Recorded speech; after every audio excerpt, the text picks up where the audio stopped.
Bonjour, je m'appelle Juste Aouchemin, je suis photographe professionnel béninois. Aujourd'hui, nous sommes là pour parler de fichiers de format JPEG. Hier, nous allons parler des fichiers de format RAW. Aujourd'hui, dans notre vidéo, nous allons vous parler des fichiers de format JPEG. Nous allons vous donner ses inconvénients, ses avantages et tout. Alors, restez câblés, suivez la vidéo du début jusqu'à la fin. N'oubliez pas de liker, n'oubliez pas de partager autour de vous. N'oubliez pas d'inviter vos amis à suivre la vidéo aussi et n'oubliez pas de vous abonner à ma page.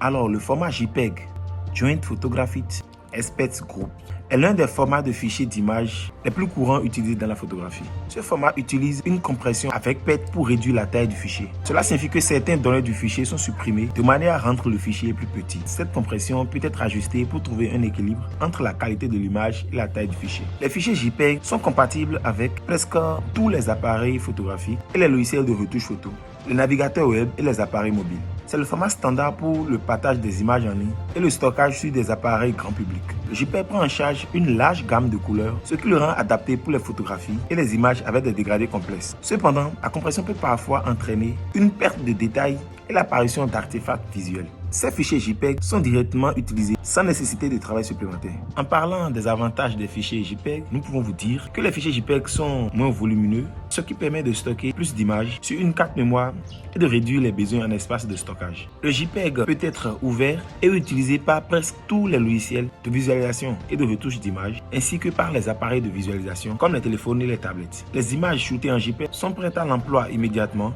après la prise de vue. Cela est idéal pour les photographes amateurs ou les photographes qui ont besoin de partager rapidement les images. Les appareils photo peuvent traiter et enregistrer les fichiers JPEG plus rapidement, ce qui est utile pour la photographie en rafale ou lorsque des vitesses d'écriture rapides sont nécessaires. Parlant des inconvénients, nous pouvons citer par exemple la perte de qualité. En raison de la compression de l'image, les fichiers JPEG peuvent perdre des détails. Est-ce que c'est peuvent même?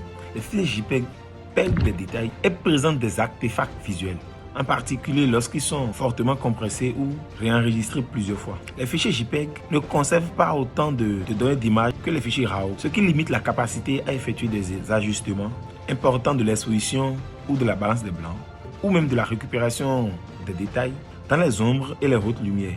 En conclusion, le format JPEG est idéal pour les situations où la commodité, la compatibilité et la taille réduite des fichiers sont prioritaires.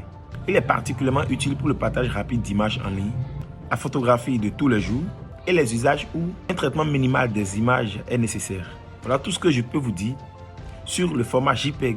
Vous allez suivre la vidéo de format RAW et re-suivre la vidéo de format JPEG et vous allez faire la comparaison vous-même. Et demain ou après, je ferai une vidéo et dans la vidéo, je ferai la comparaison des deux. Et là, on fera le choix. Est-ce qu'il faut shooter en RAW? Est-ce qu'il faut shooter en JPEG? Ou quand est-ce qu'il faut shooter en RAW, quand est-ce qu'il faut shooter en JPEG, on verra bien. On m'appelle Juste Aouchemin, je suis un photographe professionnel béninois. Je vis à Cotonou, je vis partout et nulle part.